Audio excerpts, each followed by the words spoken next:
के अंदर कोई देश ऐसा है, कोई मत, मजहब, संप्रदाय ऐसा है जो ये कह सकता हो कि उनकी उत्पत्ति भी इतनी पुरानी हुई हो? किसी के पास इतिहास नहीं। बहुत कहेगा, कोई 1400 साल का कहेगा, कोई 2000 वर्ष का कहेगा, कोई 2700 का कहेगा, कोई 3000 वर्ष का कहेगा। इस धरती का और खासतौर पर भारत का एक ही धर्म है, वो सनातन धर्म है। यही भारत का राष्ट्रीय धर्म है। हमारा सौभाग्य है कि जब हम यहां की बात करते हैं, पूरी दुनिया के अंदर इस भूमि के प्रति लोगों के मन में अथाह आकर्षण है और लोग इस बात के प्रति उत्सुक रहते हैं।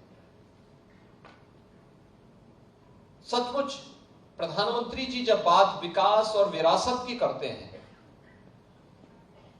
तो विरासत यही जो आपके पास है, ये धरती कितना समृद्ध है। मैं भी सुन रहा था चौधरी लक्ष्मी नारायण जी से, यहां के माननीय प्रतिनिधियों से, और मुझे प्रसन्नता है कि यहाँ के पूज्य संतों के साथ ब्रज तीर्थ विकास परिषद ने और यहाँ के जनप्रतिनिधियों ने इस बात का उल्लेख किया है कि भगवान श्री कृष्ण का 5251वां जन्मोत्सव का ये आयोजन इस बार इस भूमि में इस आयोजन के साथ हम जोड़ने जा रहे हैं।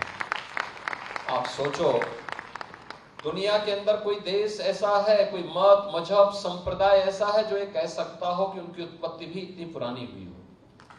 किसी के पास इतिहास नहीं, किसी के पास नहीं है।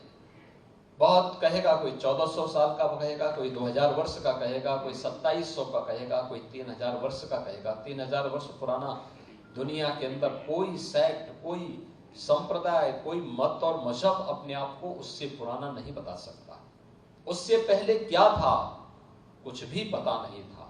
और इसीलिए हम कहते हैं इस धरती का और खासतौर पर भारत का एक ही धर्म है, वो सनातन धर्म है। यही भारत का राष्ट्रीय धर्म है।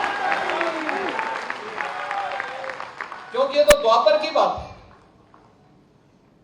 द्वापर के तत्काल बाद तो कलयुग आ गया। द्वापर के अंत में एक लंबे समय तक प्रभु की लीला का एहसास इस देशवासियों को प्राप्त हुआ था। उसकी कृपा दृष्टि इस देश पर पड़ी थी, सनातन धर्मावलंबियों पर पड़ी थी। पूरी दुनिया में केवल सनातन ही सनातन धर्मावलंबी थे।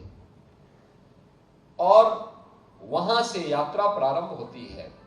कलयुग में हम इतने वर्ष आगे बढ़ चुके हैं।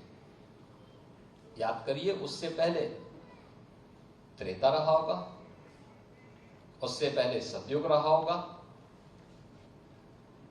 एक लंबा इतिहास, एक लंबी थाती विरासत हमारे पास, जिसको हमारे पूज्य संतों ने, इनकी विरासत ने संभाल करके रखा है। और आज भी अपने धार्मिक आयोजनों के माध्यम से, इस प्रकार के आयोजनों के माध्यम से, इस विरासत के संरक्षण के लिए, कथा वार्ता के माध्यम से, भोजपत्रों के माध्यम से, पांडुलिपियों के माध्यम से, गुरु शिष्य की परंपरा के माध्यम से उसके संरक्षण का काम